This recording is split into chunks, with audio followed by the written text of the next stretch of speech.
যেই না বলেছেন পয়সা দিতে হবে না, অমনি কাতারে কাতারে লোক গিয়ে মহাপ্রভু নৌকায় ভিড় করে দিয়েছে। এবার 100 জনের নৌকায় যদি 200 জন ওঠে কি হবে?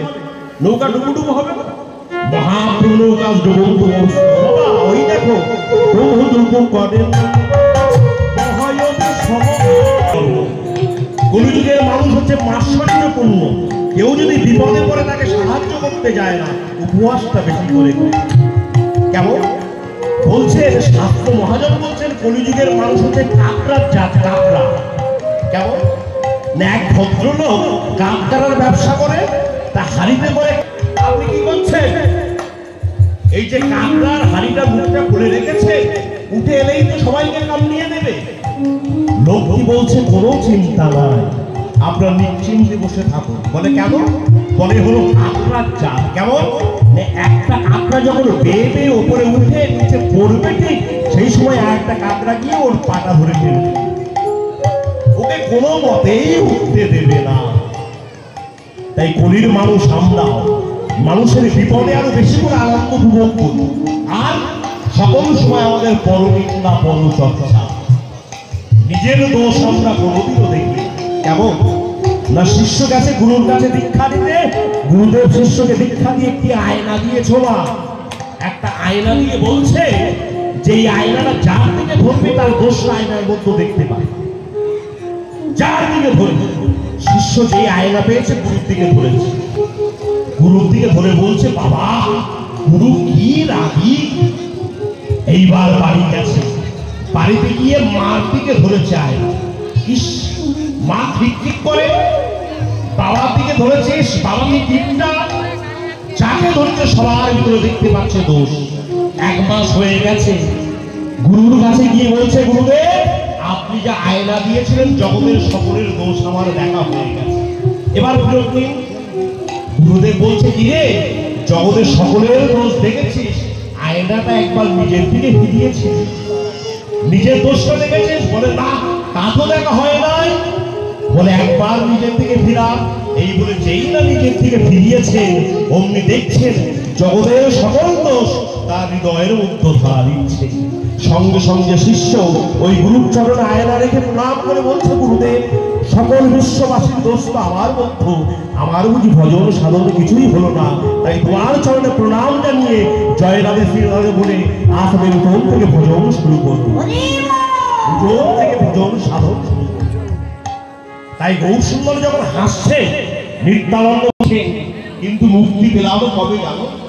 যেদিন আমি তুলসী বৃক্ষরূপে জন্ম নিলাম, আমার পত্র গোবিন্দ সবাই লাগলো, আর আমি দেহ রাখার পরেও আমার ডালপালা হয়ে ভক্তের গলায় মালা হয়ে উঠলো, সেই দিন আমি বৃক্ষ জন্ম থেকে মুক্তি পেলাম। তারপরে হলো 9 লক্ষ জলরা, জলের মধ্যে জন্ম হলো আমার 9 লক্ষ বার, মাছ কামড়া চিংড়ি কত কি হলাম, কিন্তু মুক্তি পেলাম কবে জানো? না যেদিন আমি শঙ্করূপে জন্মগ্রহণ করলাম। আর ভক্ত দিবানিশি যে বদনে মধুর কৃষ্ণ নাম হরিনাম করে, সেই বদনে আমাকে বাজিয়ে দিল। এমন ভজনযোগ্য দেহ পেয়ে আমি ওই জলযোগ প্রাণী থেকে আমি মুক্তি পেলাম।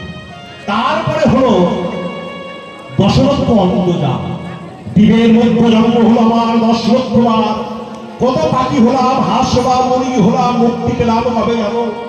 যেদিন ময়ূর রূপে বৃন্দাবনে আমি জন্মগ্রহণ করলাম, আমার পালক দিয়ে গোবিন্দের চূড়া তৈরি হলো, সেদিন আমি পক্ষী জন্ম থেকে মুক্তি পেলাম। তারপরে হলো 11 লক্ষ কৃমি কীট, কীট রূপে জন্ম হলো আমাদের 11 লক্ষ বার, কত কি পোকা হলাম, ফুলের পোকা, ফলের পোকা, কিন্তু মুক্তি পেলাম কবে জানো? যেদিন আমি বজ্রকীট হয়ে নারায়ণ শিলায় স্থান পেলাম, সেই দিন আমি কীট জন্ম থেকে মুক্তি পেলাম। তারপরে হলো 30 লক্ষ পশু, পশুরূপে জন্ম হলো আমাদের 30 লক্ষ বার, কত কি হলাম, হাতি ঘোড়া বাঘ, কিন্তু মুক্তি পেলাম কবে জানো? যেদিন ধেনুরূপে আমার জন্ম হলো, আমার দুঃখ সাধুগুরু বৈষ্ণবের সেবায় লাগলো, আর আমি মরে যাওয়ার পরে আমার চামড়া দিয়ে মধুর মৃদঙ্গ তৈরি হলো, সেই দিন আমি ওই পশু জন্ম থেকে মুক্তি পেলাম। তারপরে হলো 4 লক্ষ মানব জন্ম, সেই জন্মের মধ্যে কখনো বা এমন বংশে জন্ম নিয়েছি হরি কথা আমার কানে যায়, হয়তো বাবা হয়ে জন্ম নিয়েছে আমি নাম বলতে পারলো সবাই, আমি বলতে পারিনি। হয়তো বা দাদা হয়ে জন্ম নিয়েছি, কিন্তু এমন সুন্দর দেহ তোমরা পেয়েছো, একবার হরিনাম করো। তাই বাবা সেই দিন পায়ে পড়েছিলাম, আমি তো হরিনাম করিনি। আর আজকে যখন নৌকা ডুবডুবু হচ্ছে, দেখো প্রাণের ভয় কেমন হইবল হইব। তাই তো অন্য বলছে, তাই মহাপ্রভু বলছে না বলে তাইতে আমার হাসিতে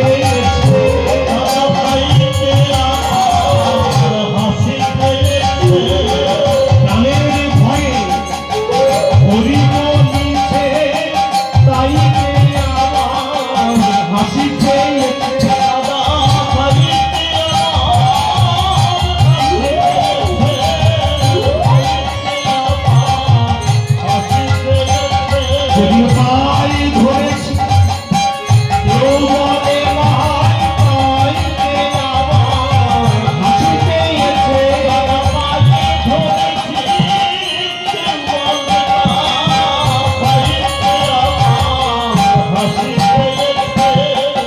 নিত্যানন্দ বলছে, করে তোমরা হরিনাম করো, হরিনাম শোনো।